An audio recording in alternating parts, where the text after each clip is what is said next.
सबसे पहले हम देखते हैं प्रकार्यात्मक वर्गीकरण। प्रकार्यात्मक का मतलब होता है जहाँ पे विशेष कार्य किए जाते हैं, कार्य की वजह से ही नगरों का निर्माण होता है। तो सबसे पहला जो प्रतिरूप है नगरों का वो है प्रशासनिक नगर। प्रशासनिक नगर भारत के ऐसे नगर हैं सभी जहाँ पर विशेष रूप से प्रशासन से संबंधित यानी शासन करने के लिए काम किए जाते हैं। जैसे कौन कौन से नगर हो सकते हैं? राजधानी क्षेत्र, जितने भी, चाहे वो स्टेट्स की राजधानी हो, चाहे वो एक देश की राजधानी हो, तो ऐसे प्रदेशों की जो राजधानी है वो राजधानी प्रदेश प्रशासनिक नगरों में सम्मिलित होते हैं। जैसे एग्जाम्पल के रूप में देश की राजधानी दिल्ली है और स्टेट्स की राजधानी के रूप में जयपुर है, मुंबई है, कोलकाता है। ये जितनी भी राजधानी प्रदेश है वो प्रशासनिक नगरों की श्रेणी में सम्मिलित होते हैं।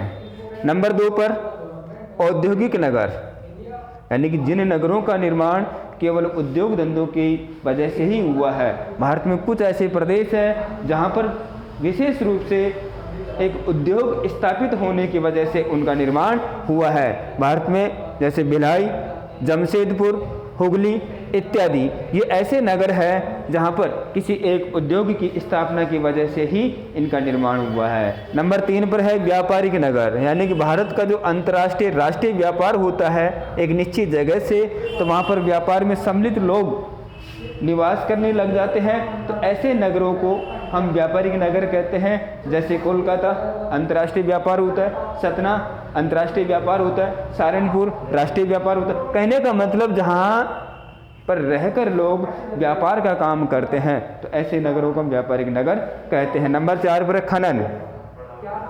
उद्योग धंधों को प्रमुख रूप से कच्चे माल जो दिए जाते हैं वो खनन कार्य करके प्राप्त किए जाते हैं। तो भारत में भूगर्भ से निकालने के लिए जो खान खोदी जाती है उस खान में काम करने वाले मजदूर दूर से न आकर खान के पास में ही अपने घर बना लेते हैं। एक छोटा सा गांव बन जाता है, गांव बनते बनते वो नगर बन जाता है। तो खनन नगर जैसे रानीगंज, झरिया, डिगबोई, लोहा इस्पात और कोयला इन खानों से निकाला जाता है, इसलिए लोग ज़्यादा मजदूरों की आवश्यकता होती है, तो वहाँ एक शहर का प्रतिरूप बन गया।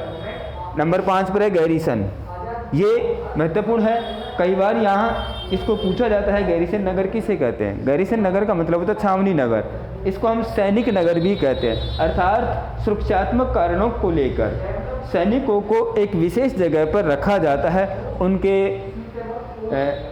कैंप बनाकर उनके एक कहने का मतलब एक जगह निश्चित करके जहाँ पर सैनिकों को विशेष रूप से रखा जाता है या रखने की सुविधा के लिए उनका एक कैंप बनाया जाता है, ऐसी जगह को हम गैरीसन कहते हैं। और वो धीरे धीरे जब एक नगर का प्रतिरूप धारण कर लेती है तो उसको हम गैरीसन नगर कहते हैं। तो भारत में ऐसे कई एग्जाम्पल हैं, जैसे अम्बाला, जालंधर, महू, बबीना, ये ऐसे नगर हैं जो सैनिकों के नगर के रूप में ही विकसित हुए हैं। तो आज ये सैनिक नगर या गैरीसन नगर के रूप में जाने जाते हैं। इसके बाद में है नंबर 6 पर धार्मिक नगर।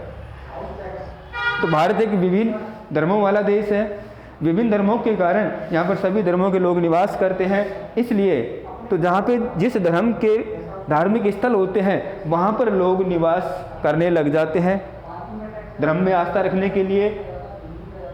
तो ऐसे भी कई एग्जाम्पल हैं, जैसे मथुरा है, अजमेर है, पुरी है, अमृतसर है। ये भारत के वो नगर हैं जो एक धार्मिक स्थल होने की वजह से इनका विकास हुआ है, तो इनको हम धार्मिक नगर कहते हैं। नंबर 7 पर है शैक्षणिक नगर, यानी कि शिक्षा के स्थल होने के कारण जिन स्थानों का विकास हुआ है शैक्षणिक नगर, उन स्थानों को हम प्रमुख रूप से शैक्षणिक नगर के रूप में जानते हैं। जैसे अलीगढ़, इलाहाबाद, रुड़की, पिलानी, इन क्षेत्रों के ऊपर एक शैक्षणिक संस्थान होने की वजह से एक नगर का प्रतिरूप बन गया, इसलिए इनको शैक्षणिक नगर के नाम से जानते हैं। नंबर 8 पर है पर्यटन नगर। पर्यटन नगर यानी जब व्यक्ति अपने काम को करते करते ऊब जाता है तो कुछ आराम करने के लिए वो विशेष स्थानों के ऊपर कुछ दिनों के लिए पर्यटक के रूप में जाता है, घूमने के लिए जाता है। तो ऐसे भी विशेष स्थल है जिनको हम, जैसे नैनीताल है, शिमला है, मसूरी है, तो ऐसे नगरों को हम पर्यटन नगर के नाम से जानते हैं। तो राष्ट्रीय स्तर पर भी इस नगर का एक महत्वपूर्ण स्थान है। अब है नंबर 2 पर जनसंख्या के आधार पर वर्गीकरण। तो जनसंख्या के आधार पर भी एक शॉर्ट वर्गीकरण है जिन नगरों का, जो हम शॉर्ट में आपको समझाएंगे। सबसे पहले नगर किसे कहते हैं? नगर जनसंख्या के आधार पर उसे कहते हैं जहां पर प्रमुख रूप से 1 लाख से लेकर 10 लाख तक जनसंख्या पाई जाती हो। ऐसे प्रदेशों को हम नगर के नाम से जानते हैं। नंबर 2 पर महानगर, जहां पर 10 लाख से 50 लाख तक जनसंख्या पाई जाती हो, उसको हम महानगर कहते हैं।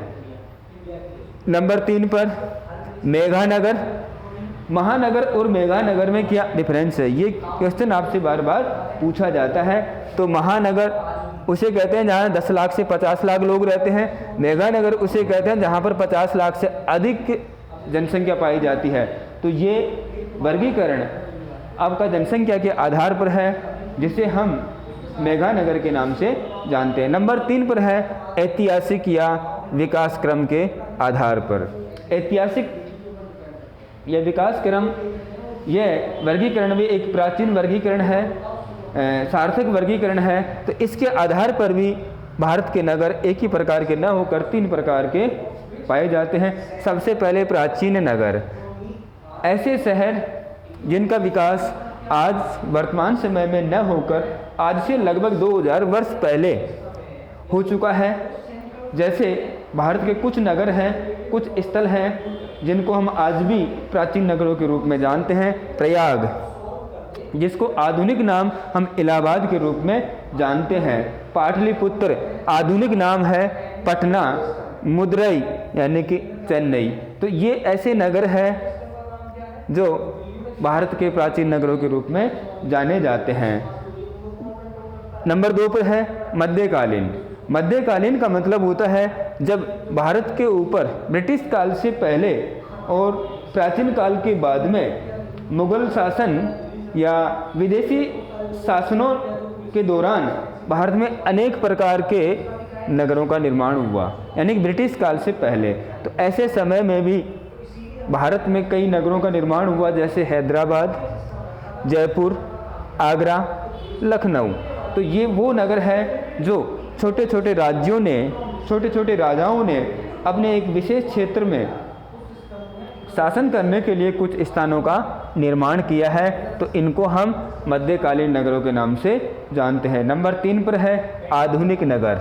ये वो नगर है जो ब्रिटिश काल के दौरान या ब्रिटिश काल के बाद में जिन नगरों का निर्माण हुआ है, उन नगरों को हम आधुनिक नगर कहते हैं। आधुनिक सुविधाएं पाई जाती है या सुविधाओं की वजह से इन प्रदेशों का निर्माण हुआ है। जैसे सूरत है, गोवा है, दमन है और पांडिचेरी। ये वो प्रदेश है जिनका निर्माण प्रमुख रूप से आधुनिक नगरों के रूप में होता है। तो इस प्रकार से ये जो मानव बस्तियों का चैप्टर है आपका इस शॉर्ट वीडियो के माध्यम से पूरा होता है और प्रमुख रूप से